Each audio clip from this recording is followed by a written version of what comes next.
सलमान खान, आमिर खान हे आपल्या काही कामाचे नाहीत. आपल्या कामाचा नवाजुद्दीन सिद्दीकी आहे, पंकज त्रिपाठी आहे, इरफान खान आहेत, राजपाल यादव आहे, संजय मिश्रा हे आपल्या कामाचे आहेत. मग यांचे फिल्म बघायला चालू केलं. म्हणजे फिल्म म्हणजे यांची कामं बघायला चालू केली.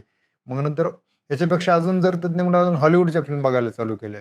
मग हॉलिवूडच्या बघून एक वेळ कळलं की अरे इराणी फिल्म पण आहे तिथं. ओके. अरे अजून ग्लोबल सिनेमा तर खूपच इंटरेस्टिंग आहे. नाटक तसं बघितलं तर बेस आहे. इतका स्ट्राँग बेस आहे. पण जेव्हा नाटकावरून सिनेमाकडे यायचं म्हटलं तर रोडवरून रेल्वे पटरीवर येण्यासारखं आहे. नाटक किंवा सिनेमा हा समाजाचा आरसा आहे. आता आपण गावातून, खेड्यापाड्यातून आलेलो लोकं सगळे ग्रामीण भागातून आणि जेव्हा इकडे येऊन आपण नाटक करायला बघतो तर डायरेक्ट आपल्याला पुणे-मुंबईचे विषय म्हणजे मी जेव्हा यायचो तेव्हा तरी मुंबईच्या लोकलचा विषय असायचा किंवा पुण्यातला कुठल्यातरी गार्डनमध्ये एक मुलगा आणि मुलगी भेटलेली असे विषय असायचे. तर मग मला असं वाटायचं यार नाटक समाजाचा आरसा आणि लव्ह स्टोरीज का दाखवताय तिथं? किंवा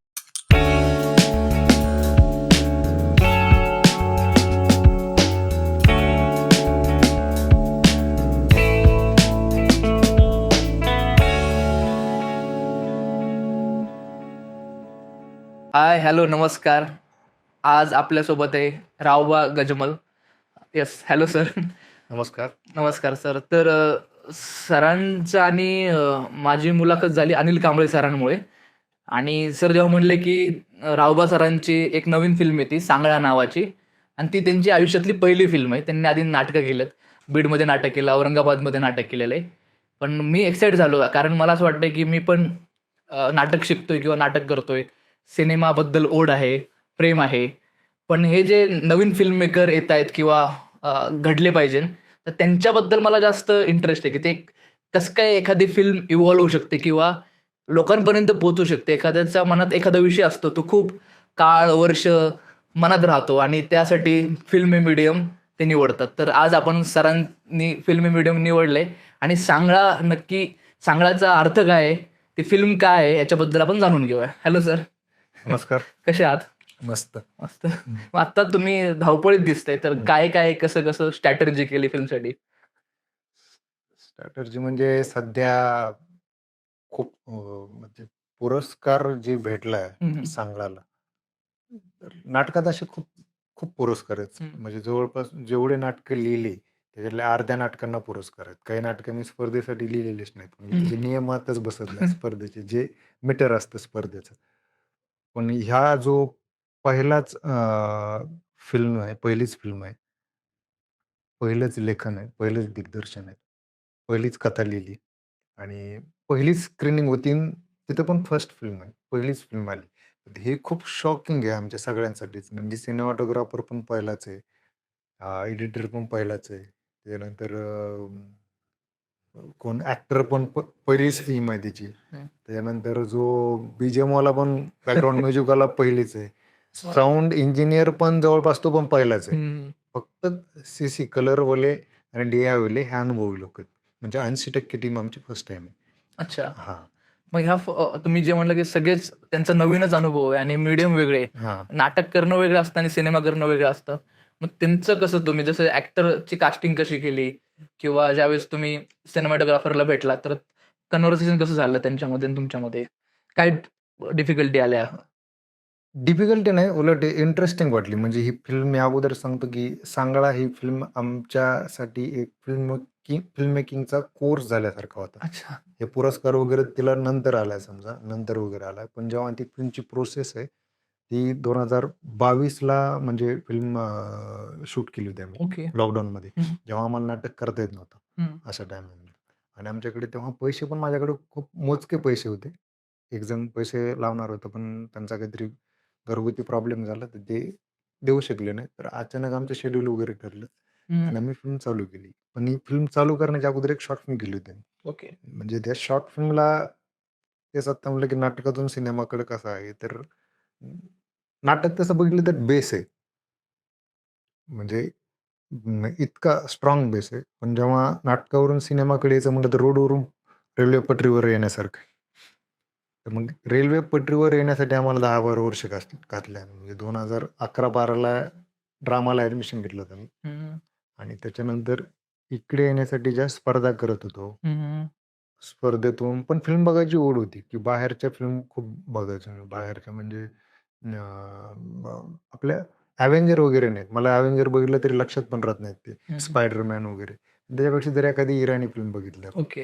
एखादी म्हणजे कुठल्याही देशाची आपण बाहेर अदर हं. कंट्रीच्या फिल्म बघितल्या, तिथल्या मूळ फिल्म बघितल्या, तर आपल्याला तिथले मूळ विषय सापडतात आणि त्यांच्या पद्धतीनं मांडलेले असतात. ते खूप लो बजेट फिल्म असतात त्या. कमी बजेटच्या फिल्म असतात. पण त्या ज्या फिल्म आहेत ना, त्या काहीतरी सांगून जातात. आणि मग जेव्हा नाटकात पण आलो आणि सिनेमात पण एकच वाक्य ऐकायला भेटलं, की नाटक किंवा सिनेमा हा समाजाचा आरसा आहे. हं. नाट्यशास्त्रात पण ॲडमिशन घेतल्यानंतर आता आपण गावातून, खेड्यापाड्यातून आलेलो लोकं सगळे, ग्रामीण भागातून. आणि जेव्हा इकडे येऊन आपण नाटक करायला बघतो, तर डायरेक्ट आपल्याला पुणे-मुंबईचे विषय म्हणजे मी जेव्हा यायचो तेव्हा तरी मुंबईच्या लोकलचा विषय असायचा किंवा पुण्यातला कुठल्यातरी गार्डनमध्ये एक मुलगा आणि मुलगी भेटलेले असे विषय असायचे. तर मला असं वाटायचं यार नाटक समाजाचा आरसा आणि लव्ह स्टोरीज का दाखवताय तिथं? ते खूप मोठे-मोठे प्रश्न होते म्हणजे माझ्या छोट्या मनाला म्हणजे छोट्या बुद्धीला पडलेले मोठमोठे प्रश्न होते ते. तर मग नंतर असं वाटलं लागलं, की मग आपलं जगणं काय आहे? हं. नाटक समाजाचा आरसा आहे, तर माझा विषय का दिसत नाही? मला माझ्या बापाचा विषय का दिसत नाही? हं. मला माझ्या आईचा, भावाचा विषय का दिसत नाही? तर मग मी जेव्हा शोधायला चालू केलं तर काही मग आमचे एक सर होते डॉक्टर शशिकांत बऱ्हाणपूरकर. हं. ते म्हणजे खूप तज्ञ माणूस नाटकातला. त्यांनी सांगितलं, की "तुला काय वाटतं ते कर. जगाला काय वाटेल त्याचा विचार करू नको कधी. तुला वाटतंय ना तर ते कर सगळ्यात पहिले." हं. म्हटलं पहिलं ग्रॅज्युएशनला होतो.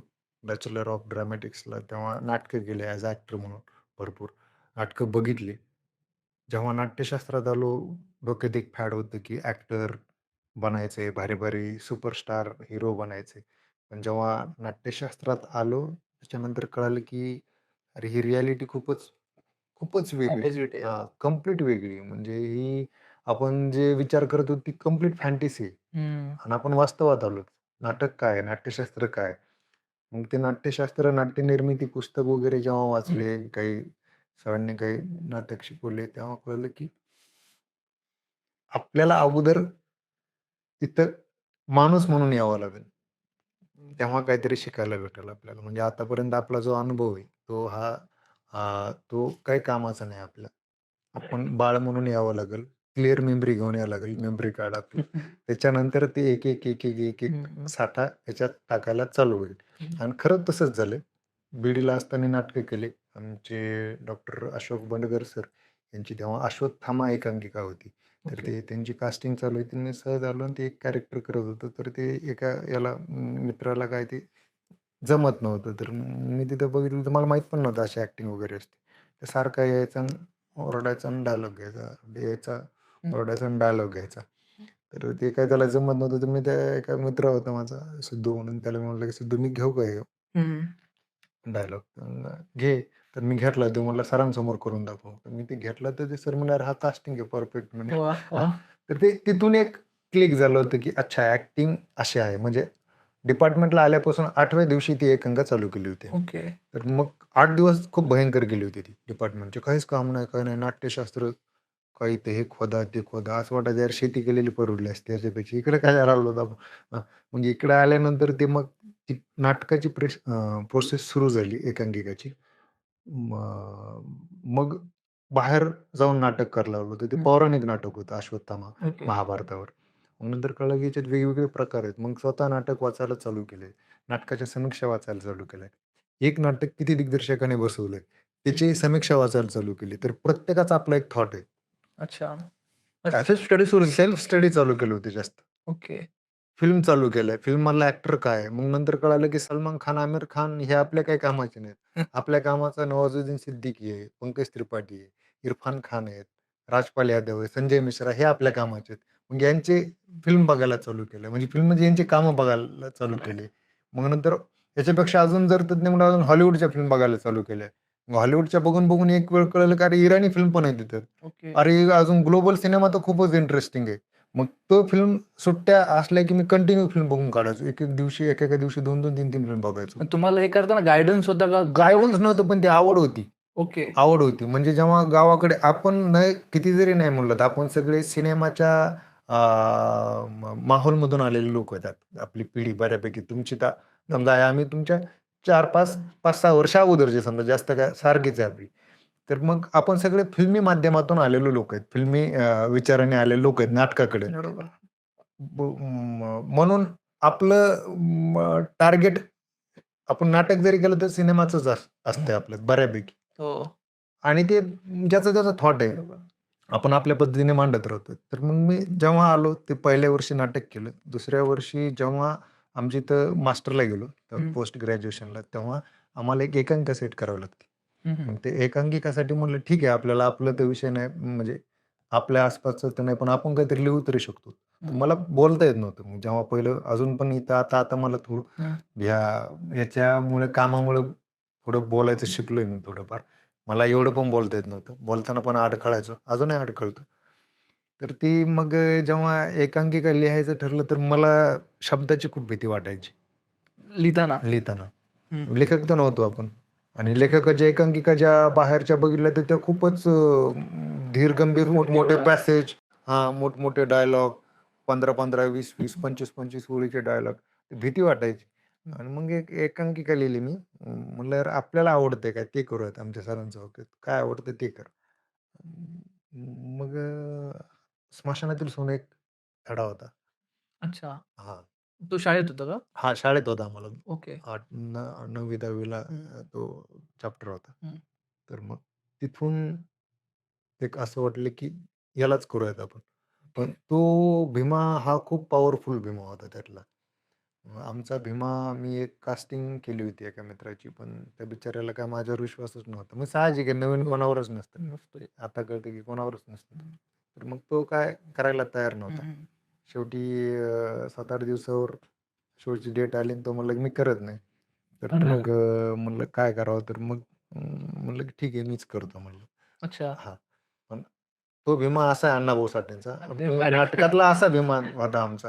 हं. पण एक थॉट प्रोसेसनी कळतं ना, की अण्णाभाऊ साठेंना काय मांडायचं? हं. भीमा काय आहे अण्णाभाऊ बरोबर. साठेंचा? तर तो भीमा करत होतो. तर त्याच्यातलं एक वैशिष्ट्य असं होतं नाटकातलं, की आमच्याकडे पैसे नव्हते. हं. मेसच्या डब्याला पण पैसे नसायचे. तर ते 200 का ₹300 नाटक उभं केलं होतं आम्ही त्यावेळेस. ओके. हां, फक्त लेवल ठेवले 3, त्याला मास्किंग लावली आणि बेस्ट. पॅन्टोमाईम प्रकार हं. हा त्याच्यात वापरला. फिजिकल नाटक जे आम्ही नाटक शिकलोय, वॉव! नाटक जे समजलंय. हं. काही आव-आणून करण्याचा प्रयत्न नाही केला. काही दीर्घंभीर डायलॉग मोजके डायलॉग, मोजके सीन हं. आणि ते नाटक 30 मिनिटाचं नाटक सादर केलं. तर हं. ते पहिला प्रयोग जेव्हा अण्णाभाऊ साठे इतके मोठे, फक्त आवडती कथा म्हणून ती निवडली होती. हं. पण नंतर हळू जेव्हा त्याचा पहिला प्रयोग सुरू झाला, तर माझे ते मित्र होते भरत जाधव, हं. त्यांनी त्याचं म्युझिक केलं. हं. त्यानंतर काही अपेक्षा निर्मळ म्हणले, सगळे सध्या कामं करतात इंडस्ट्री, सगळे चांगल्या-चांगल्या लेव्हलवर. तर रत्नदीप वावळे म्हणून एक आहे. अच्छा. मग आम्ही ती एकांकिका चालू केली. ते एकांकिका चालू केल्यानंतर पहिला प्रयोग झाला. पहिला प्रयोगमध्ये तो प्रयोग झाला आणि ते काही जणांना कळालंच नाही. तर काही जण फक्त हँग होते. अच्छा झालं संपलं? प्रयोग झाल्यानंतर हँग होते आणि ज्यांना नाटक कळतंय, तर आमच्या एच-ओ-डीने रात्री 12 वाजता मला फोन केला, डॉक्टर शशिकांत बारणपूरकर सरांनी. ते म्हणे, की "बेटा मी आज जे काही बघितलंय, वाह! ते आत्तापर्यंतचं मराठवाड्यातलं हं. हे काहीतरी वेगळं नाटक आहे आणि वेगळी स्टाईल आहे" म्हणून. मग ही स्टाईल तुम्हाला करताना जाणवत होती का? नाही, नव्हतं जाणवत, नव्हतं जाणवत. करताना कधीच जाणवत नाही. हं. म्हणजे इतिहास लिहिणाऱ्याला त्याला माहिती आहे, माझा इतिहास होणार असं काहीच नाही ना. तो करत राहतो, हं. करत राहतो. मग तसं आम्ही करत गेलो आणि सरांनी आम्हाला तो एक हे दिलं रात्री, की हे जे आजचं जे नाटक आहे, हे खूप वेगळ्या स्टाईलचं नाटक आहे. हं. याच्यात खूप कमी लोकं भेटतील तुला, जे याच्यावर समीक्षा करू शकतात किंवा याच्यावर अभ्यासाने चर्चा करू शकतात. हं. त्याच्यामुळं कुणी काही सांगू दे, पण याचे प्रयोग थांबवू नको. वाह! हां. मग त्याचे आज 98 प्रयोग झालेत मग फेस्टिव्हलला. अच्छा. 98 प्रयोग झाले. ते 100वा प्रयोग मुंबईत करतोय लवकरच त्या वाह! नाटकाचा. हां आणि त्याच्या मग त्यात काय असं तुम्ही म्हटलं, की जे वेगळेपण आत्ता तुम्ही 98 केलत म्हटलं तुम्हाला कळालं असेल, की हे वेगळेपण आहे. हां. मग ते असं काय वेगळे इतर नाटकं आणि तुमचं एक नाटक त्यात वेगळेपण काय होतं? लो बजेट, अच्छा. नाट्यशास्त्राची प्रोसेस, हं. थिएटर काय? हं. Theatre theatrically. ॲक्टर काय? हं. सात्विक अभिनय काय? हं. फिजिकल अंगिक अभिनय काय? ओके. हा सगळं त्या म्हणजे त्याच्यामध्ये शब्दप्रधान न राहता जास्त फिजिकली फिजिकल सात्विक जास्त. सात्विकता जास्त. आणि त्याच्यात नाटक हे दृकश्राव्य माध्यम असं म्हणतो आपण. आपण फक्त काय केलेलं आहे ते ऐकण्यासाठी फक्त शाब्दिकच करून टाकलंय ते. हं. खूपदा बडबड, बडबड, बडबड, बडबड. ठीक आहे. समजा मुंबई पुण्याचे कॅरेक्टर आहे, ते त्यांना बोलायची थोडी जास्त सवय. ते आपल्यापेक्षा येणे थोडे जास्त असतात. गावाकडल्यापेक्षा. पण गावाकडला माणूस बोलताना पण थोडा आगळं-पगळं बोलतो. बोलताना पण "काय रे?" तर ते मुंबईतल्या लोकांना लाऊड वाटतं. हां. आणि जर समजा मुंबईतला माणूस "अरे मी असं" जर म्हणलं ते आपल्याला पण लाऊड वाटते. पण सध्या बघणारे कमर्शियल व्यावसायिक नाटकं कोणती आहेत? हेच आहेत. "अरे मी हे ते पुणे पाठांतर चूक मुंबईचे. पाहिजे, फंबल नाही झाली पाहिजे." आपल्या 100 फंबल होतात. हां, नॉर्मल बोलताय. मग ते गणित लय खूपच वेगळं आहे, गडबड आहे आणि त्याचे खूप प्रॉब्लेम येतातच तिथे साहजिक आहे. पण जेव्हा ते करत गेलो तेव्हा सापडत गेलं आपल्याला. हं. सापडत गेलं की नाही आपलं पण जगणं आहे, त्यांचं पण जगणं आहे. ज्याला पटेल त्याला आपलं हं. ज्याला पटेल ते आपलं नाटक, ज्याला नाही पडणार ते त्यांचं नाटक वेगळं. तर म्हणून असं करत गेलो मग. हं. हं. म्हणजे स्मशानातील सोन्याच्या वगैरे एक नाटक दिग्दर्शन केलं होतं मी. हं. यातना उत्सव म्हणून बापू गोक्षे. पहिलं माझ्या आयुष्यातलं नाटक. ओके. हां, पण ते नाटक ना, ते नाटक जेव्हा वाचलं त्याच्यात पॅन्टोमाईममध्ये केलेलं म्हणजे ते माईममध्ये केलेलं नाटक होतं. ब्लॅक आपण माईम हं. कॉस्ट्यूम जे घालतो व्हाईट, बरोबर. ब्लॅक त्या टाइप. पण जेव्हा मी ते वाचलं तर मला ते नाटक खूप म्हणजे अवघड नाटक म्हणायचे त्या काळातलं. आणि मी जेव्हा ते नाटक वाचलं तर मला असं वाटलं की आवड कशाचं? गावात अशीच कुणी कोणाला खालचं मानतं, कुणी कोणाला समाजावरून बोलतं. तर मला ते नाटक वाटलं तर मी तेच डोक्यात ठेवून ते नाटक सेट केलं. जेव्हा ते लेखक बघायला आले बापू बक्षी सर, तेव्हा अक्षरशः त्यांचं म्हणणं आलं की मी हे नाटक लिहिलंय. हं. पण अशा पद्धतीनं फर्स्ट टाईम कोणीतरी सादर केलं तर माझं हे ओरिजिनल नाटक आहे म्हणे. वाह, वाह, वाह! हां आणि त्यांनी तेच नाटक त्यांच्या कितीतरी 2 का 3,000 कॉलेजला ते सिलेबसला आहे ते. ते नाटक. तर त्यांनी सगळ्या कॉलेजला तो व्हिडिओ दाखवला, की हे माझं नाटक. 22ला फिल्म चालू केली आहे. तर ते एकाच थॉटवर आलेलो. तुम्ही तुमच्या गोष्टीवर ठाम पाहिजे. तुम्ही जर ठाम नसाल तर जग तुमच्या चुका काढायलाच बसलेलं आहे. हं. चुका असतील पण तुम्हाला आता मला कळतंय. मी आज एक एकांकिका केली. मला माहिती आहे की बाबा माझ्या बुद्धीला जेवढं पचतंय तेवढंच मी लिहिलंय किंवा तेवढंच दिग्दर्शकी दृष्टिकोनातून किंवा ॲज ॲक्टर म्हणून सादर केलं. हं. कदाचित 10 वर्षांनी ते मला चुकीचं वाटेल बरोबर. आणि ते वाटायलाच पाहिजे. हं. पण मला कोणीतरी सांगतं का, "अरे हे कॅरेक्टर असं करायला पाहिजे." मी ते करायला जातो तो जेव्हा आता तिसरा एखादा ऑडियन्स येतो तो म्हणतो, "का अरे नाटकाचा वाजच नाही तो." मग तो माणूस म्हणतो तो गडबडतोय तो. हं. अरे मला मला मी तर करत होतो असं, पण मला ह्या माणसाने असं सांगितलं म्हणून मी असं करायला गेलो होतो. दुसरा येऊन म्हणतो की चुकीचं आहे, या नाटकाचं हेच नाही. जर एखादा अभ्यासक आला तर. पुन्हा ते म्हणतो काहीतरी मग आपण तेच ऐकतो.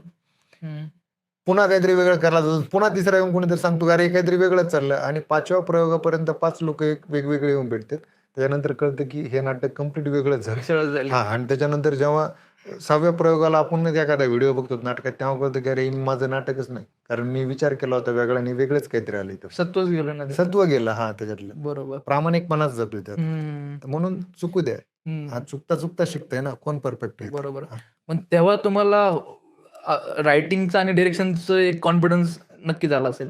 हां, ते नाटकं करून आलं हं. ना. डॉक्टर शशिकांत बऱ्हाणपूरकर सर जे होते त्यांच्यासोबत जेव्हा आम्ही ॲगमेम्नॉन नाटक केलं होतं. हं. ते बाहेर इंग्लिश नाटक आहे तिथे ओके.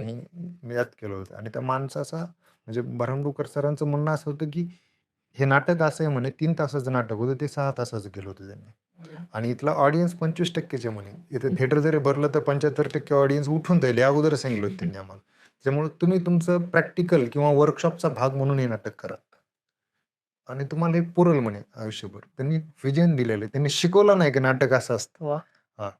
तू जे करशील ते नाटक आहे. हं. ते खूप महत्वाचं. हां. तू जे करशील ते नाटक आहे. तू फक्त करत राहा. हं. तू करत राहा. तुला सापडत जाईल. हं. माझ्यातला चांगला गोष्ट काय ते पण सांगायची आणि माझ्यातली वाईट गोष्ट काय ती पण सांगायची. हं. म्हणजे ते आपण म्हणतात ना, की कलाकाराला खूप शिकायला पाहिजे किंवा कलाकारांनी खूप भारी-भारी हे करायला पाहिजे. तर आता कळतं, की कलाकाराला सगळ्यात जास्त त्याचे निगेटिव्ह पॉइंट माहीत पाहिजे. हं, हं, हं. आपले जेवढे निगेटिव्ह पॉइंट आपल्याला माहीत असतील, तेवढं आपण पॉझिटिव्ह करू शकतो. म्हणजे कुठलंही झाड आपण वर-वर जाण्याचा प्रयत्न करतो. त्याच्याऐवजी तुम्ही तुमच्या मुळावर जर घट्ट झाले, खाली-खाली जर गेले, तुमचं झाड ऑटोमॅटिक वाढत चालतं. हं. तर हे एक अशा प्रकारचं व्हिजन सरांनी दिलेलं आहे. अच्छा. म्हणून ठाम आहेत आम्ही. म्हणजे राइट, भीती राइट. वाटत नाही कशाची. हं. काही जरी झालं म्हणजे नाटक पडलं काय, त्याला पुरस्कार भेटला का, नाही भेटला का, त्याला काही हे नाही. त्याचे गणित आहेत, तेवढे गणित दिले. ते स्पर्धेत नाटक येतच येतं. हं, हं. अ, पण त्याच्यात अडकण्याची शक्यता पण दाट आहे. असं अडकणं. खूप अडकतात लोक. अच्छा. भले अडकतात. हं. मी पण अडकलो होतो. पण जेव्हा लॉकडाऊन आलं तेव्हा विचार करायला थोडा वेळ भेटला. तिथे लॉकडाऊन एक चांगलं चांगली त्या वाईटली पण त्याने विचार करायला खूप चांगले आपण अं, विचार करू शकलो लॉकडाऊन मध्ये विचार केला म्हणून सिनेमा करू शकलो. हो, हा नाटक करता येत नाही म्हणून सिनेमा. हा सिनेमा करू शकलो. म्हणजे डोक्यात स्टोरी होती ती, म्हणजे खूप वर्षापासून ती लिहिली होती, कारण याच्यावर काहीतरी करायचं याच्यावर. पण त्याचं आपण म्हणतो ना, करायचंय नाही आपण करूयात एकत्र येऊन करूयात असं कधीच होत नाही. त्याला सुरुवात करावं लागते. हा ऑन फील्डवर. हा ऑन फील्डवर. आपण गावाकडले आपण मॅनेजमेंट आपली पक्की नाहीये. आपण किती जरी विचार केला तर आपली पक्की नाहीये. आपण शहरातून जरी येत असेल औरंगाबाद, आपण ग्रामीण शहरातूनच येतो. बरोबर आहे. आपण कॉर्पोरेट जसं की पुणे मुंबई सारखे आपण इथे नाही आपण प्लॅन करू शकत. कारण की पुणे मुंबई प्लॅन काय करतं, इथं प्रत्येक गोष्ट त्यांना वेळेवरच करावी लागते. बरोबर. त्यांना बस वेळेवर पकडावी लागते, त्यांना ट्रेन वेळेवर पकडावी लागते, म्हणून त्यांची प्रत्येक गोष्ट मॅनेजमेंटवरच चालते, टायमिंगवर चालते. हा तसं आपलं आता मी राहतोय म्हणून मला या गोष्टी कळायला लागल्यात. मी ते कधी मला तेच करावं लागते आता. हा 5-6 वर्षापासून जे राहते. पण आपण जेव्हा गावाकडे होतो आपण आबडधोबड लोक आहेत. राईट. आगळ बगळ लोक आहेत, आपल्या भाषेत काय म्हणतात त्याला. त्याच्यामुळे आपण जे वागतो ना बिंदास जे करतो, आपल्या ह्याच्यात भरपूर चुका असणारच. त्या किती शेवटपर्यंत कलाकृती करा, आपल्या ह्याच्यात चुका असणारच. फक्त आपल्याला एक प्लस पॉईंट आहे, म्हणजे आपल्याला म्हणजे कुठलाही प्रामाणिक काम करणाऱ्या माणसाचा, शहरातला असो किंवा ग्रामीण भागातला, तर तो त्याच्यातला प्रामाणिकपणा आणि तो त्याचा ठामपणा त्यांनी कायम ठेवावा. ती गोष्ट ऑटोमॅटिक घडत चालते.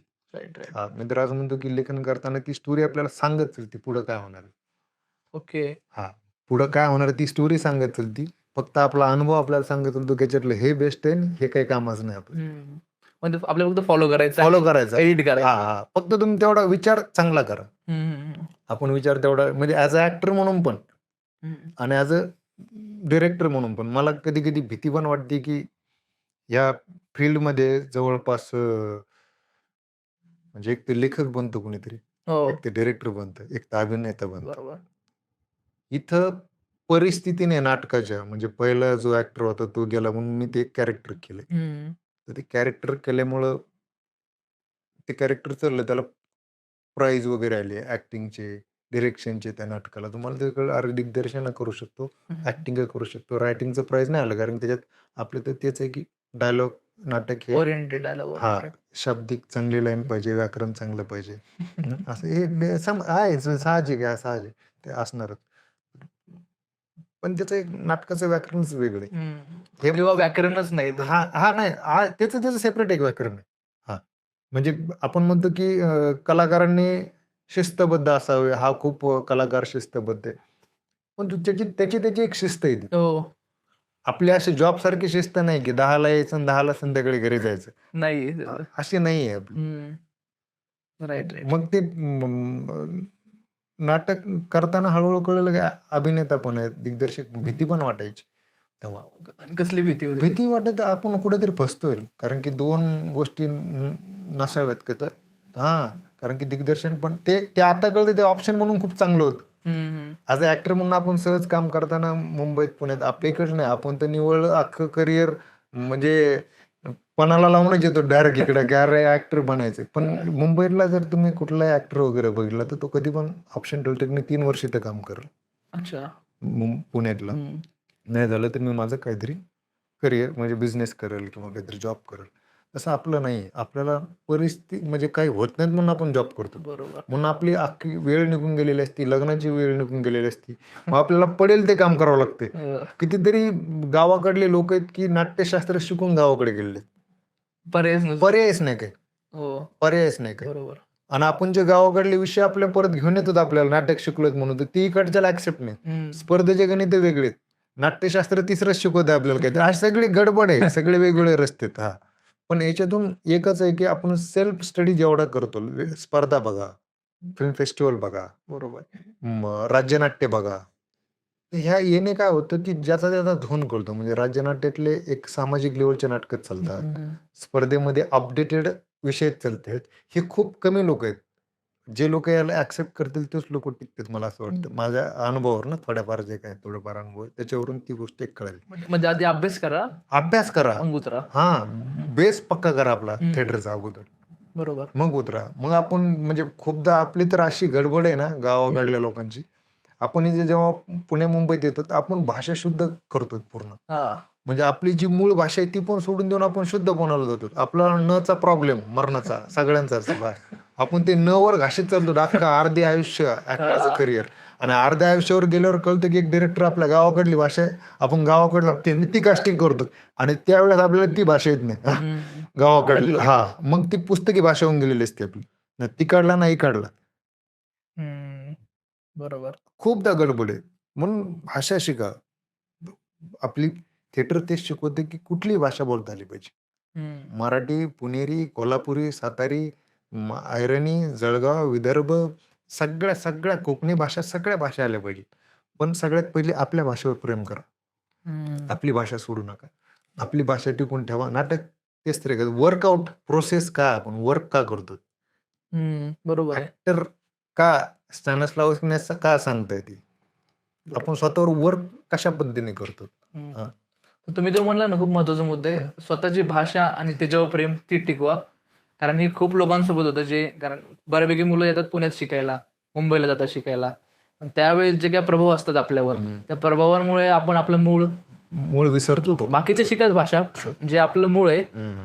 जसं एक्झाम्पल मला छाया कदमचं आठवतंय माझ्या समोर की तिने ते सोडलं नाही. तुझा तो रॉनेस आहे आणि त्याच्यामुळे ती कुठे कान्सपर्यंत पोहोचली. तर मला वाटतं तुम्ही जे म्हणताय ते खूपच महत्वाचा मुद्दा आहे की स्वतःच्या आत त्याचे प्रामाणिक राहा. बरोबर. हा, प्रामाणिक. राईट म्हणजे आपले आता मी सिंपल आहे समजा उदाहरण म्हणून की तू राहुल आहेस, मी राहुल बनायला गेलो, मी कधीच बनू शकत नाही. मी ऍक्ट करू शकतो राहुलची, तर मी राहुल कसा बनू शकतो? राहुल माझ्यासारखं कधीच बनू शकत नाही. राहुल राहुलच असणार. माझं कॅरेक्टर करू शकतो राहुल. बरोबर आहे. आणि आपण काय करतो म्हणजे आपलं स्वतःचं सोडून डायरेक्ट ते जगायलाच जातो आपण की नाही मला पुणेरी मुंबईकर व्हायचे, मला पुणेरी व्हायचे. मुंबईकर आपण कधीच होणार नाहीत. मुंबई माणसाला वेळ शिकवते. मुंबईतला माणूस आणि आपल्या गावाकडला माणूस जर बोलायचं झालं तर एखाद्या मुंबईच्या माणसाला एखादं आपण काम दिलं समजा मुंबईत ज्याचा जन्म झालेला आहे मूळ, तर तो सहज जरी बोलला की मी 2,000 रुपये पर डे घेतोय आणि तीच 2,000 रुपये आपल्या गावाकडल्या माणसांना सांगतोय मी 2,000 रुपये पर डे घेईन बरं का, ते आपल्याला 20,000 सारखे वाटतात गावाकडला बोलताना. आणि मुंबईतला पोरगा जेव्हा 2,000 म्हणतो तेव्हा ते आपल्याला 200 रुपयासारखे वाटतात. कारण की त्यांची सवयीचा भाग आहे, त्यांना पैशाशिवाय जगणंच नाही. बरोबर. आपल्याला म्हणलं ना आगळ पगळ जगायची सवय कडे आपण ऍडजस्ट करतो. या बिंदास जगत राहतो. आपल्याला काय घरून शेतीतून माल येतोय, आई वडील पूर्ण हे करतात, दिवसभर फिरणं. मुंबईतला मुलगा फिरणं पण लिमिटेड आहे त्याचं. 2 तास खेळ, 1 तास ट्युशन, 1 तास हे, म्हणजे ग्रॅज्युएशन पर्यंत आपल्याला कळतच नाही नेमकं काय करायचं. माझी अवस्था ग्रॅज्युएशन नंतर कळलं मला, कारण नाट्यशास्त्र असते एक बाहेर. तुम्ही तर खूप तुमचं तर अजून वय आहे, तुम्हाला जरी आत्ता कळालं. मला ग्रॅज्युएशन नंतर कळालेलं लास्ट इयरला. नाट्यशास्त्र असतं एक, नाट्यशास्त्र नावाचा विषय म्हणजे शिक्षण आहे. नाट्यशास्त्र एक शास्त्र आहे, ते शिकायचं असतं, ती एक डिग्री आहे. तुम्हाला चांगलं काय वाटतंय? तुम्हाला त्या वयात का आलं? पण तुम्ही जे मूळ आहे नाटकाचं की नाटकाला काही बंधन नसतं आणि नाटक हा समाजाचा आरसा आहे. तर माझ्या आजूबाजूचा समाज आहे तुम्ही दाखवतो. ते तुम्ही केल्यामुळे मला वाटतं की तुमचा हा प्रवास झाला. नाहीतर बऱ्यापैकी काय होतं, एक्साइटमेंटने माणूस येतो.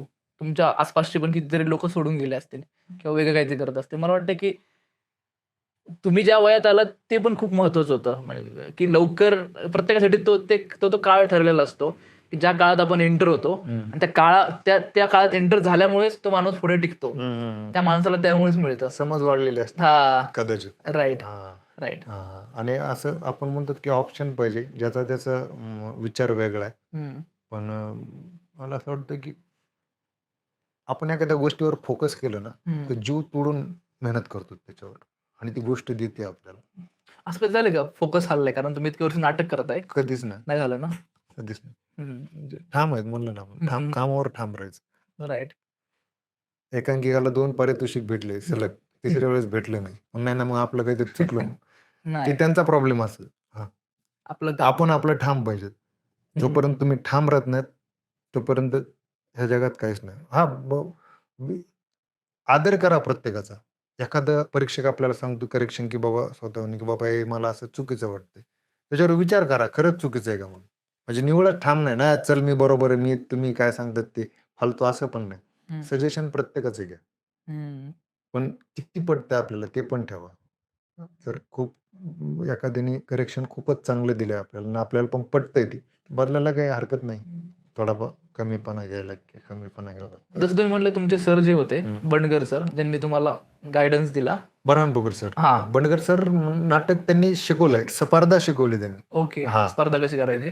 तर असे अजून व्यक्ती असतील किंवा आजूबाजूची लोकं असतात जे खूप महत्त्वाचं बोलून जातात. हं. एकच लाईन असते किंवा एक शब्द असतो, ज्याने आपलं आयुष्य चालतं. असं काय कुणी आहे का अजून जे की ते एका शब्दामुळे त्यांचं आपण आयुष्यभर जगू शकतो? खूपदा असं होतं की खूप लोकं असे आहेत की त्यांची ना आपली ओळख हं. पण नसते. पण काहीतरी आपलं एक काम बघितलंय त्यांनी आणि ते काम बघून ते आपल्याकडे आले, तर नकळत आपल्याला सांगितलं, की "अरे बेटा तुझ्यातलं हे चांगलं आहे. ह्या गोष्टीकडे लक्ष देऊ नको, ही गोष्ट कर." तर आपण ती हे करतो. पण जेव्हा आपण ती गोष्ट त्या काही आपण थोडंफार काही समजा नॉर्मल काही कमवलं, एखादा पुरस्कार आला, काही थोडंफार नाव झालं. त्या माणसाला जाऊन बोलतो आपण, की "सर तुम्ही मला सांगितलं होतं, मी तसं करतो." त्यांच्या लक्षात पण नसते ते. हं. कारण की त्या लोकांचा खूप प्रामाणिक हेतू असतो आपल्याला सांगण्यासाठी. "बेटा बरोबर. तुझ्यात हे चांगलं आहे, हे कर." खूपदा आठवत नाही. म्हणजे मी माझ्या अनुभवाने सांगतो. शहबाज खान सर जे आहेत, थिएटर अकॅडमीला हेड होते पहिले. तर त्यांनी एक नाटक बघितलं होतं आमचं. ते नाटक बघून प्राइज दिले नव्हते. ते परीक्षक होते. हं. पण नंतर त्यांनी पर्सनल एक माझा मित्र त्यांचा विद्यार्थी होता त्यावेळेस. तर मला सर म्हणे, की "काल इथे एकांकिका झाल्या, त्याच्यातले नाटकं कोणती होती?" सगळे मुंबईचे, पुण्याचे भारी-भारी सेट सगळं भारी आपल्याच्या सेट नाही 3 लेव्हल फक्त. ते म्हणे, "सर हे नाटकं भारी होते." तर सरांनी सांगितलं, की "ते नाटक नाही, त्यात एक नाटक होतं जे प्रॉपर थिएटर होतं. पण ते स्पर्धेच्या ह्याच्यात बसत नव्हतं." तर ते नाव घेतलं. तर तो मित्र म्हणला, की "सर तो माझा मित्र आहे," म्हणे तो दिग्दर्शक. तेव्हा "नाही, नाही शक्यच नाही," म्हणे, "ते नाटक खूप वेगळं यायचं आहे," म्हणे. "नाही, नाही सर तो मित्र आहे," म्हणे, "त्याला बोलवून घे," म्हणे एकदा. वाह! मी 2-3 महिन्यांनी गेलो. तेव्हा असं आपल्याला काही हे पण नव्हतं ना, की सरांनी बोलवलं, ठीक आहे बोलवलं, मी मुंबईत गेल्यावर जाईल कधीतरी. असं डोक्यात असतं. आपल्याला आता कळतं, की ते महत्त्व काय आहे. हो. जेव्हा एखादा अनुभवी माणूस आपल्याला एखादा बोलवतो स्वतःहून बोलून. हां. तर मग त्या त्या सरांनी म्हणे, की "ते मुंबईत आला तर बोलवून घे त्याला." मी त्यांच्या फेस्टिव्हलला गेलो. मी सरांना भेटलो, की "सर मी असं-असं एक मी या नाटकाचा लेखक, दिग्दर्शक आणि तुम्ही मला बोलवलं होतं." मित्राला सांगितलं होतं. तो मित्र पण सोबत होता. ते म्हणे, की "तू खूप आपण खूप तटस्थ देतो आपला विषय मांडतो. त्याच्यात थोडे एक स्पर्धेचे गणित टाक. बरोबर. थोडं कॉमेडी लोकं पण थोडे फ्रेश झाले पाहिजे. एखादा जड विषय सहन करू शकत नाही. जे मी सुरुवातीला बोललो, हो. की व्यावसायिक खूप हे आहे. तटस्थपणे एखादी कुठलीच गोष्ट बघू शकत नाही. म्हणून मध्ये त्याला हलकं-फुलकं काहीतरी द्यावं लागतं. हं. त्या विषयाला रिलेटेड व काही नाही ते कॉमेडी टाकायचे म्हणून टाकायचे नाही काहीतरी. मग असं काहीतरी चिमटे म्हणजे गुदगुल्या करून लोकांना तो विषय सांग. हं. तर त्याच्यानंतर मी भक्षक नाटक करत होतो. ओके. भक्षक वाघावर केलं होतं. तर ते नाटक करताना मी त्यांना म्हटलं, की "सर ठीक आहे," म्हणे. म्हणे, "आता काय करतोय?" म्हटलं, "सर एक भक्षकची कथा लिहिली आहे," म्हणे. मग "काय?" म्हणे. म्हणलं, "एक वाघ गावात घुसतो." एवढाच विषय होता मग आणि त्याच्यावर करतोय म्हणे डिझाइन पण. म्हणे, "वाचायला दे." म्हणलं, "तर मी वाचत नाही." मग लिहितोय म्हणलं, पण माझं काय ते अक्षर मला टायपिंग वगैरे तेव्हा मोबाईल पण नव्हते. हं, हं. असे साधे मोबाईल बरोबर. बोलण्यापुरती होती. तर मी करतोय म्हणे. "ठीक आहे," म्हणे, "कर." तर 2015ला ते भक्षक असंच सेट केलं. लेखनही केलं, दिग्दर्शनही केलं आणि त्याच्यातला मेन जो रोल होता, त्याच्यातले जे टॉकिंग लेव्हलचे भरपूर कॅरेक्टर होते. पण एक कॅरेक्टर असं जे त्याच्यात भाषाच नव्हती. हं. 2-4 एंट्र्या होत्या त्याच्या आणि ते प्राणी होता. तर आपल्या इथं फॅड असं आहे, की आता प्राणी करायला लोकांना आवडतं. हो. पण त्यावेळेस भाषा नाही, काही नाही. नुसतं तो पळतो इथं इकडून-तिकडं. कोण एवढं गधा मेहनत करेल? असं होतं आणि त्याची एक फिजिकल लेव्हलला त्याची काही पण नुकसान होऊ शकतं शरीराचं. म्हणून ते कुणी करायला पण तयार नव्हतं आणि कोणाला देणं पण चुकीचं होतं एक डिरेक्टर म्हणून. कारण की सगळे खेड्यापाड्यातून आलेले लोकं कोणाला सांगतात, कोणाचं लिगामेंट तुटलं, कोणाचा हात मोडला, काय मोडला. त्याच्यात ॲक्शन सीन होते पूर्ण हं, आमचे. हं. ते कॅरेक्टर मी केलं. ते शेवटपर्यंत मला माहीत नव्हतं की कॅरेक्टर कसं करायचं. हो. पण ते प्रॅक्टिस करता ते कॅरेक्टर केलं, तर मग नंतर कळलं की याच्यातल्या गोष्टी खूप वेगळ्या आहेत. म्हणजे नाटकात जेव्हा आपण एखादी गोष्ट करतो, तर आपण ओरिजिनल एखाद्याला गालात मारली तरी पण खाली फील येत नाही त्याचा, नाही. याला गालात मारली म्हणून. पण ते जर नाटकाच्या टेक्निकने मारले, तर बरोबर बसते की याला गालात मारली. तसं जेव्हा ते वाघ करत होतं, तेव्हा तेव्हा असं लक्षात आलं होतं, की वाघ करून फायदा नाही. वाघाचा सिंह होईल किंवा असं होईल होईल किंवा गोरिला होईल एखादा. मग याच्यात कुत्रं पण करावं लागतं. त्याच्यात कधी-कधी बिबट्या पण करावं लागतं. कधी-कधी मांजरचं पिल्लू पण करावं लागतं. म्हणजे ते मांजरीचं पिल्लू नकळत आमच्या इथे एक आलं होतं. मी त्याचं ऑब्झर्वेशन करायचो. मांजर कशी उठते, जांभळे कशी देते. ते कॅरेक्टर करून ते कॅरेक्टर उगाच 3-4 एंट्र्या होत्या त्याच्या नाटकात. तर कुठे गेले की त्याला बेस्ट ॲक्टर असायचं. त्या त्या कॅरेक्टरला हां. मग म्हणजे याची टेक्निक कशी काय होती? म्हणजे तुम्ही जे म्हणला, की वाघ करून काही फायदा नाही, पण तेच टेक्निक त्याच्यातलं इनोसन्स पकडायचा कुठल्याही गोष्टीतला. ते वाघात हां, मांजर हां. शेड आहे. आता वाघ समजा थकलेला आहे. हां. तर थकलेला आहे तर मग तो कुत्र्यासारखा पण करू शकतो नॉर्मल किंवा वाघ नॉर्मल आहे, हं. बिनधास्त आहे. त्याला वाटतं की ते मी सुरक्षित आहे. तर तो कुत्र्यासारखं काही पण बरोबर. सहन करू शकतो. हां. किंवा वाघ त्याला कळतं की मला इथं धोका आहे थोडा, पण इथं सावध राहावं लागतं. तो त्याच्या ॲटिट्यूडनंच थांबवल. तिथं वाघ सिंह असेल तिथं कदाचित तो. हं. अशा बरोबर. गोष्टी खूप आहेत. मग ते नाटक जेव्हा पहिला प्रयोग केला, हं. तसं सांगण्याचं झालं. सेम तसं 2015 झालं होतं. पहिला प्रयोग हं. फर्स्ट, दुसरा प्रयोग फर्स्ट, तिसरा प्रयोग फर्स्ट. 5 प्रयोग सलग फर्स्ट होते त्याचे. हं. हं. पहिला प्रयोग ते पण कसली फिनिशिंग नाही, काही नाही, काही नाही. म्हणजे ते नाटक बघताना खूप रॉनेस मी म्हणलं चुका असणारच. हं. चुका आयुष्यभर असाव्यात. कारण की परफेक्ट कुणी काढू शकत नाही. परफेक्ट जर असलं तर माणूस नाटक करणं थांबल. मला नाटक, सिनेमा सगळंच करणार. परफेक्ट म्हणून करतोय. हां, परफेक्ट नाहीत म्हणून शिकतात ना. शिकतात मुळात. हां, बरोबर. हां, शिकतात. बरोबर. आणि प्रत्येक कलाकृतीत शिकत गेलेलो आहेत. हं. ते भारी करण्याच्या नादापेक्षा आपण हे मला याच्यात अजून काय सापडतंय? हं. शोधण्याचा प्रयत्न केलेला आहे त्याच्यात. बरोबर. शोधण्याचा प्रयत्न केला मी इथपर्यंत आलेलो आहे असं मला वाटतं. हं. जसं तुम्ही म्हणला, की टेक्निक जी नाटकात तुम्ही शोधली कॅरेक्टरसाठी हं. किंवा डायरेक्शनसाठी, तशी सिनेमात कशी टेक्निक शोधली? किंवा मला हे विचारायचं, तुमच्या डोक्यामध्ये तो विषय हं. रेंगाळत होता हं. वर्षानुवर्ष. हं. तर ज्यावेळेस तो कागदावर आला, हं. तिथनं प्रोसेस काय होती? त्याचे काय नक्की इव्हॉल्व होत गेली ती प्रोसेस? जेव्हा हे नाटकं केली ना, प्रत्येक नाटकातून काहीतरी गोष्ट सापडत होती. हं. सापडून नंतर असं वाटलं की 1 प्राइज, 2 प्राइज, 3 म्हणजे लोकांकाचे 3 प्राइज आहेत मला फायनलचे. हां. नंतर असं वाटलं की अरे, गिरीश कुबेर सर जे आहेत हो. आपले लोकसत्ताचे हो. संपादक, ते एक दिवशी सहज बोलता बोलले की मादी केलं मी 2018ला हं. आणि त्याच्यानंतर ती बेस्ट एकांकाचा अवॉर्ड भेटला त्याला फायनलचा. हां. तर मग ते म्हणे की आता थांब म्हणे, आता काहीतरी दुसरं कर. तर हे मी निगेटिव्ह पण घेऊ शकतो. हं. घ्यायचं असेल तर. म्हणजे नाही हे आपल्याला घाबरले. पण एखादा म्हणलं ना, एखादा माणूस आपल्याला सहज सांगून जातो. हां, पण त्यानंतर बोललो ते विसरतात तो माणूस. कारण की तो त्याच्या प्रामाणिकपणातून बोललेला असतो. आपल्यात काहीतरी दिसतंय म्हणून. तर ते सर बोलले की तुला पुढच्या वर्षी पण फर्स्ट येईल. अजून 2 वर्ष जरी एकांक घेऊन आला तरी पण फर्स्ट येऊ शकतं कदाचित. हं. पण त्या तुझ्या नावाला पण अर्थ राहणार नाही. लोकांच्या पुरस्काराला पण अर्थ राहणार नाही. म्हणून आतापासून काहीतरी दुसरं कर. ओके. चुकू दे म्हणे, पण कर. तर हं. तिथे एक गोष्ट खटकली होती. मी सरांना बोललो, की "सर ठीक आहे, म्हणजे इथून पुढे लोकांकिका नाही करणार." हां. तर मग त्याच्यानंतर मी स्पर्धा बऱ्यापैकी बंद केली होती. हं. नंतर सीरियल लिहायला चालू केली. ओके. हां, म्हणजे सीरियलचे काम पण येत होते. सीरियल लिहायला चालू केली. नवीन लेखकांची डिमांड असतेच हो. सीरियलला. मग स्क्रीन प्ले लिहायचो मी. लग्नाची वाईफ, वेडिंगची बायको. तर ती कथा करतात. त्याच्यानंतर ते कळालं, की हे गणितच थोडे वेगळे. 5-6 महिने लिहिली. हां. हं. नंतर म्हणलं यार समाधान नाही म्हणलं यात काहीतरी. मग ते मी सीरियल 6 महिने लिहिली, पण मला नंतर लिहिताच येत नव्हतं. सीरियल माध्यम असं आहे, की ज्या लेखकाला त्याची टेक्निक सापडली, हं. तोच लिहू झाला. ओके.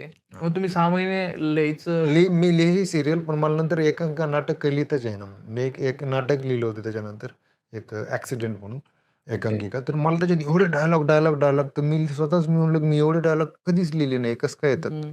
नंतर कळलं की सीरियसच. सीरियलचा परिणाम आहे हा. तर मी 1-1.5 वर्ष काहीच लिहिलं नाही त्याच्यानंतर. अरे! मला सुचतच नव्हतं काही असं चांगलं.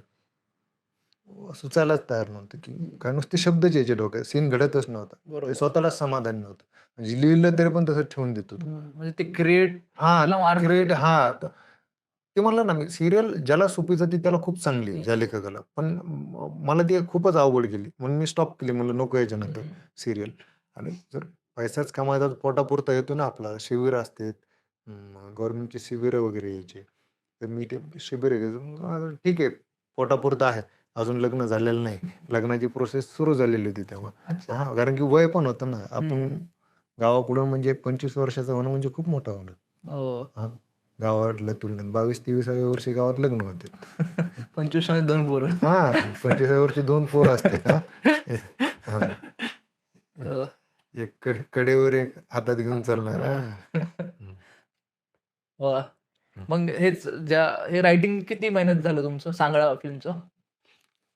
चांगल्या फिल्मचं रायटिंग लॉकडाऊन मध्येच लिहित होतो मी. म्हणजे 1 वर्ष.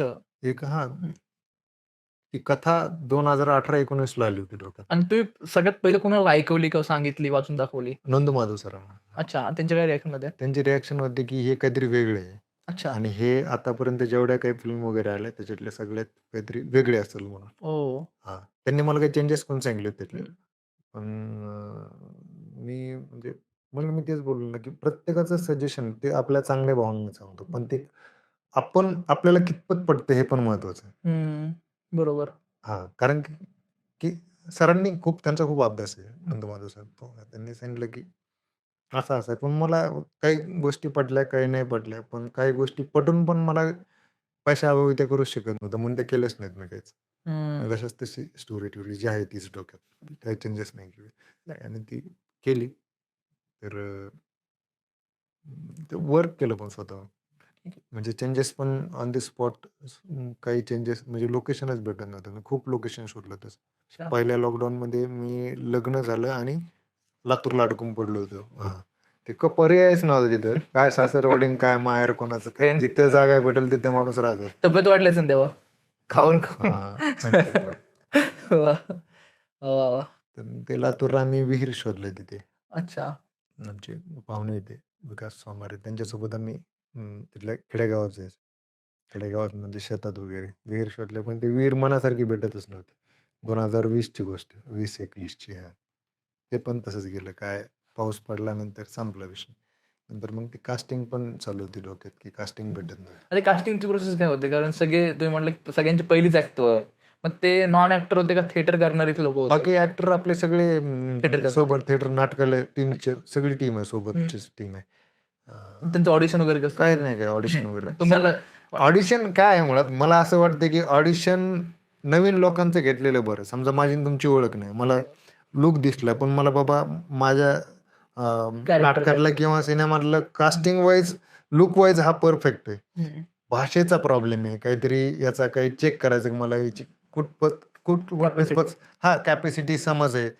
त्याच्यासाठी मी ऑडिशन घेऊ शकतो. पण मी याच्यासोबत रात्रंदिवस राहतोय किंवा 5-10 वर्ष राहिलो. मला सगळा स्वभाव माहिती आहे ना. मी ऑडिशन घेणं म्हणजे कदाचित मग ती निवड फॉर्मॅलिटी कंप्लीट करण्यासारखं असं वाटतं वैयक्तिक. म्हणून मी कोणाचंही ऑडिशन घेतलं नाही. जो मेन ऍक्टर आहे ना त्याचा फक्त लूक बघितला होता. ओके. हा 2021 ला बघितला आणि मग नंतर म्हणजे एका OTT साठी पण मागितली होती ही कथा. अच्छा. हां. तुम्ही पिच केली होती ती? पिच नव्हती केली. त्यांचाच फोन आला होता मला काही कॉन्सेप्ट या नाटकामुळं फोन यायचे. हां, सीरियलमधून, चॅनलमधून मला फोन यायचे, की बाबा काहीतरी दे. एकांकिकामुळे त्याच्यामुळे. तर जेव्हा ते लॉकडाऊनमध्ये एका OTT याच्यातून चॅनलमधून फोन पण आला. मला म्हणे काही असेल तर सांग. तर म्हणलं आहे माझ्याकडे. मी माझ्यासाठी लिहिलेली. पण ही प्रॉपर माझी कथा आहे. त्याच्यात चेंजेस करणार नाही. साहजिक आहे त्यांना कमर्शियली काहीतरी द्यावं लागतं. लोकांना पण खुश करावं लागतं. म्हणलं यार मी तसं नाही म्हणलं. पण हे माझ्यासाठी खरंच लिहिली आहे म्हणलं. त्याच्यात काही मी तुम्हाला वाटलं तर दुसरी लिहून देतो. पण ही सहज माझ्यासाठीच मी पाठवली त्यांना. तर ती म्हणे अरे आवडली आम्हाला. वाह! हीच करूयात म्हणे आपण. पण मग तुझी रिक्वायरमेंट काय? म्हणलं मला त्याचं मी दिग्दर्शन आणि ते साहजिक लिहिली म्हणल्यावर हां. माझ्यासाठी लिहिली म्हणल्यावर मी ते करणार आणि दुसरी ते म्हणे की ठीक आहे म्हणे पण आम्ही कास्टिंग करतो म्हणे याची. कास्टिंग आम्ही करून ते करणार हां. तर मी त्यांना ते म्हणलं नाही कास्टिंग पण मीच करणार म्हणून. कारण की मी नवीन आहे. साहजिक आहे नवीन लोकांचा एखादा सेलिब्रिटी आपण घेतो की फिल्म चालायला पाहिजे. ते त्यांच्या पद्धतीने बरोबर होते. मी माझ्या पद्धतीने बरोबर होतो. बरोबर. कारण की त्यांना ती फिल्म शेवटी विकायची. प्रेक्षकांना दाखवायची आणि आपल्याला पण दाखवायची पण आपल्याला एवढी भीती होती की बाबा हे माझा विषय हा मरू नये. नीट पोहोचला हां, व्यवस्थित पोहोचला पाहिजे. म्हणून मी त्याच्यावर ठाम होतो. हे आपल्यालाच करायचं मग त्यांचं काय पुढं आमचं काही बोलणं झालं नाही. नंतर त्यांचा काही कॉल नाही आला माझं मग तिथंच थांबलं ते कास्टिंगवरून किंवा त्यांना काय आणि टेक्निकल टीमचं कसं? टेक्निकल टीमचं कारण तुम्ही म्हटलं ते पण पहिल्यांदाच करत होते. हां, करत होते. पण कसं आहे, काही म्हणजे जो टेक्निकल टीम म्हणला अनिल बडे म्हणून आहे सिनेमॅटोग्राफर. तर तो मुळात अशी थोडंफार हौशी म्हणून शॉर्ट फिल्म वगैरे ते केलेले आहेत. त्याला अँगलचा सेन्स खूप चांगला आहे. म्हणजे काय दाखवायचं याचा सेन्स चांगला आहे त्याला अँगलपेक्षा. लेन्सचा म्हणजे त्याला नॉलेज आहे चांगलं लेन्स. त्यानंतर तो लग्नाच्या पण सुपाऱ्या खूप करतो. हां. खरं तर ह्या एफ-टी-आयच्या एका मुलाला आम्ही दिली होती स्क्रिप्ट. ओके. तर त्या एफ-टी-आयवाल्यांनी त्याला मी सांगितलं की याला इक्विपमेंट वगैरे काय आहे, बजेट काय आहे? त्याने असं मोठं बजेट दिलं असं. हां. मला असंच वाटलं की ते बजेट देईल काहीतरी, पण बजेटच द्यायला तयार नव्हते. अच्छा. मी त्याला म्हणलं लेन्स सांग, याला ड्रोन काय लागेल, याला क्रेन लागेल का, याला ट्रॉली लागेल का? बरोबर. जेवढं आम्ही सिनेमात बघतो किंवा सिनेमात एक नॉर्मली एवढं लागतंच. हां. तर तो बिचारा काही सांगतच नव्हता ते. अरे! तो एफ-टी-आयमधून पास आउट आहे. मी त्याला म्हणलं, "अरे काहीतरी सांग मला बजेट काढायचं आहे." कारण की खर्चिक गोष्ट आहे. शेवटी त्यांनी मला नाही सांगितलं. नंतर मला तो म्हणला, "काही लागणार नाही म्हणे, छोटी फिल्म आहे म्हणे." त्यामुळेच कॅमेरा तर लागेल ना. हां, मी त्याला ते पण बोललो, की कॅमेरा वगैरे, पण ते म्हणले, की "नाही, नाही, छोटी फिल्म आहे, होऊन जाऊ, करून टाकूयात म्हणे आपण." अरे! तर मग म्हणलं, की मग शेवटी मीच त्याला विचारलं. 15-20 दिवस आमचं बऱ्यापैकी चर्चा चालली. एकदा भेटलो पण. म्हणलं, की "याला ड्युरेशन किती आहे याचं?" तो म्हणला, "छोटी आहे." म्हणलं, "तरी किती?" तो म्हणला, "20 मिनिट." ते तर मी त्याला म्हणलं, की "नाही," म्हणलं, "यार मी हे तर 90 मिनिटापर्यंत जाईल मला असं वाटतं. 70च्या वरच जाईल म्हणलं. मला एवढं कळत नाही म्हणलं, अजून सिनेमाचा एवढा सेन्स नाही. मी नाटकासाठी सांगू शकतो परफेक्ट. म्हणजे 70 मिनिटाच्या वर आहे म्हणलं, 90 मिनिटाच्या आत आहे म्हणलं. 80-85 मिनिटापर्यंत फिल्म जाईल, असं माझं मन सांगते म्हणलं. वाचताना पण एक लक्षात येते. आणि सीरियलला मी स्क्रीन प्ले वाचून दाखवत तेव्हा लक्षात येते, की किती ड्युरेशन चालू शकते. ते म्हणलं, "नाही, नाही, एवढी नाही होऊ शकत." आणि सेम ती स्क्रिप्ट मी एखाद्या ओ-टी-टीला पाठवली, ती म्हणे की 2 तासाची आहे ती. हो. काहीच चेंजेस नाही. Right, right. मग 2 अशा अपोझिट. तफावत आहे ना खूपच मोठी. एक म्हणतो 20 मिनिट आणि एक म्हणतो 2 तर हां, हां. हां. आणि त्यांचं म्हणणं होतं की ही 2 तासाची आहे. ही कमी करावी लागेल. अशी पण जास्त वेळ बघणार नाही. हो. आणि एक जण म्हणत होते की ही 20 मिनिटाची. हां. कारण तो शॉर्ट फिल्म करणार आहे. हां, तो एफ-टी-आयचा स्टुडंट. कारण की नाट्यशास्त्र आणि म्हणजे नाटक आणि सिनेमा हो. ही शेवटी 2 शास्त्र आहेत. हो. नाही जरी म्हणलं तरी पण. मीडियम क्लिअर माध्यमच वेगळे आहेत ना हे पूर्णपणे. म्हणून मी म्हणलं की शास्त्र वेगळे. मला कळतंय म्हणलं आम्ही नाटकातले आहेत, की आम्हाला ते जमत नाही. म्हणून आम्ही त्या एफ-टी-आयवाल्याकडे गेलो होतो. तिथे एफ-टी-आयवाल्याने त्याने शेवटपर्यंत नाही सांगितलं का मला नंतर डाऊट आला की ते खरंच शिकलेला आहे एफ-टी-आय इथपर्यंत डाऊट आला. नाही, नाही. कारण कधी-कधी मला हे वाटतं, की गंडवणं किंवा न करण्याची पण पद्धती असतात, की मला करायची इंटरेस्ट नाही, तर वेगवेगळं की डायरेक्ट न म्हणता हां. की वेगवेगळ्या पद्धतीने हे करणं. हो. तर आणि कुठेतरी असतं, की मी शिकलो तर मी वेगळा आहे. ह्याच्या अरे ग्रुपमध्ये मी वेगळा आहे. हां, हां. तर हे शक्यता आहे. म्हणजे त्या मुलाबद्दलच नाही, पण नॉर्मली हो, असतात. असणाऱ्या लोकांच्या त्या भावना मी पण जवळनं बघितल्यात. असतं. मग आमचा जो अनिल बडे हं. तो आम्ही म्हणजे 10-12 वर्षापासून नाटक करतोय. तो म्युझिक करतो. तो म्युझिशियन खूप चांगला आहे. त्याला मोठमोठे अवॉर्ड आहेत त्याला. हां. कंपोझरचे, म्युझिक कंपोझरचे. ऑपरेटर तर क्लासच आहे तो. म्हणजे मी म्हणतोय म्हणून नाही, तर तो खरंच खूप स्ट्राँग माणूस आहे त्या बाबतीत म्युझिकचा. आमची सगळीच टीम भारी. म्हणजे जेवढे फिल्ममधली म्युझिक त्यानेच केलं का? म्युझिक त्याने नाही केलं. पण त्याला अच्छा, सेन्स येतो. सेन्स आहे त्याला. पण कॅमेरा त्याने केलाय. तर कॅमेरा करताना त्याला लेन्सचं नॉलेज खूप चांगलं आहे. कॅमेरा लेन्सचे. तो थोडा टेक्निकली आहे तो त्या बाबतीत खूप हुशार आहे. पण त्याला म्हणलं की अनिल आपल्याला शूट करायचे. आणि आम्हाला जे पैसे देणार होते ते पण काही त्यांच्या फॅमिली कारणास्तव ते देऊ शकले नाही. त्यांच्या वैयक्तिक काहीतरी प्रॉब्लेम झाला होता. म्हणलं यार म्हणलं नाटक पण आपण असंच केलेलं आहे चालू, तर सिनेमा पण असाच करतोय. राइट. आणि आपल्याला उपाशी-तापाशी फिल्म करावी लागेल म्हणलं. सध्या लॉकडाऊन आहे. 2022 एक वर्ष वाट बघितली आम्ही. त्या कलाकाराला एक तयार केलं. कसा बसा कलाकार भेटला का आम्हाला. तर मग ते बिचारे रिक्षा चालवतात. मला टेन्शन आलं होतं की 10-12 दिवस त्यांना रिक्षा थांबवून हे हे करणं म्हणजे बरोबर नाही, योग्य नाही. पण एक मन असं पण सांगत होतं की ओरिजिनल शेतकरी घेण्याची तयारी ठेवली तिने ह्या कॅरेक्टरसाठी. कारण की तो टोन पाहिजे. नाटकामुळे तो आपल्याला माहिती आहे की नाटकात आपण कलर मारून काय करू शकतो, हो. मेकअप वगैरे करून. पण जेव्हा सिनेमा कॅमेरा कधीच खोटं बोलत नाही. डिस्टन्स असतं हां. नाटकात इथं हां. क्लोज कॅमेरा कधीच खोटं बोलत नाही. हा जे आहे तिथे मी किती जरी गप्पा मारल्या फालतू, तर ते फालतू गप्पा मारताना पण माझे डोळ्याचे आयलाईन चेक करतो. हा किती खोटं बोलतोय म्हणून. खरं आहे ना? हां. बरोबर आहे. हां. तर म्हणून मग ते मला तो असा ओरिजिनल ॲक्टर हं. शेतकरी घेण्याची तयारीत होतो. म्हणलं त्याला ट्रेनिंग देऊत आपण. काहीतरी करूयात. हां. हं. वेळ जाईल पण काही हरकत नाही. पण परत दुसऱ्या साईडने पण असं यायचं, की आपण जे बातम्या ऐकतात, की बाबा यांनी नाटकाची एवढी लोकं पडलेली आहेत. हो, नाही. मग यांनी अशाच नावख्या ॲक्टरला संधी देऊन त्याचं वाटोळं. हो. ह्या बिचारे यांचं तर नाटकवाल्यांचं तर चाललंयच आहे करिअर असंच. हां, बेरोजगारांची संख्या वाढत. म्हटलं कोणीतरी एखादा स्ट्रगलर माणूस घ्यावा. हं. मग त्यातल्या त्यात आम्ही कास्टिंग चालू होते. एक माझा मित्र शेख असलम हं. म्हणून प्राध्यापक आहे तो नाट्यशास्त्र विभाग डॉक्टर बाबासाहेब हं. आंबेडकरमध्ये पी-एच-डी चालू आहे. अच्छा. रिसर्च चालू आहे त्याचा. हं. तर त्याने एक शॉर्ट फिल्म बनवली होती. त्या शॉर्ट फिल्ममध्ये आमचे जे मेन ॲक्टर आहेत, ते एक छोटं चहावाल्याचं एक अशी किटलीवर ते काहीतरी खालीवर करत होती. तर मग ते पॉज केलं, क्लीन शो होती. म्हणलं, "अरे कोण आहेत?" म्हणलं, "थांब, थांब." म्हणलं, "फुटेज दाखवतात तुम्हाला." म्हणले, "कोण आहे ते?" म्हणलं, "अरे काय आहे?" म्हणे, "औरंगाबाद इथलीच आहेत म्हणे आपल्या इथलं." ते आहे असा हौशी कलावंत आहे म्हणे. काही नाटक वगैरे नाही म्हणे. इथं आला होता म्हणून तो म्हणला, की "दादा काही ते मी उभा केलं त्याला तिथं." अरे म्हणलं, "कास्टिंग आहे म्हणलं आपल्या वाह! ह्याच्यातली." हां. मला ते लूक दिसला कीच वाटलं, की हा माणूस जाऊ शकतो. हां. मग नंतर त्यांना मी बघितलं, तर नंतर आम्ही कधीतरी तोंड ओळख होती आमची. हं. नाटकात वगैरे ते कुठेतरी बघायला यायचे नाटकं वगैरे. अनिल दाभाडे. हं. हां. कधीतरी बघायला यायचे. तर म्हणलं, की असलं त्यांना विचार तरी म्हणलं. मग रुपेश म्हणून आता मी त्याला सांगितलं, की त्यांना एकदा विचार रुपेश त्याला विचारलं, की "करताल का?" ते म्हणे, "हो, करतो" म्हणे. वाह! नंतर तोच प्रॉब्लेम, की बिचारा नंतर कळालं, की रिक्षा चालू होत्या. 10-12 दिवस यांना कसं हे करायचं. पण हे पण म्हणणं होतं, की आपण थोड्या भावना जर कंट्रोल केल्या तर माणसाचं काही ना काहीतरी होऊ शकतं. कारण की लेखक म्हणून तेवढं माहीत होतं, हे कॅरेक्टर कुठपर्यंत जाऊ शकतं. बरोबर आहे. हां. म्हणजे असं कॅरेक्टर बिना शब्दाचं म्हणजे शब्द आहेत, डायलॉग आहेत पण खूपच कमी आहेत. हं.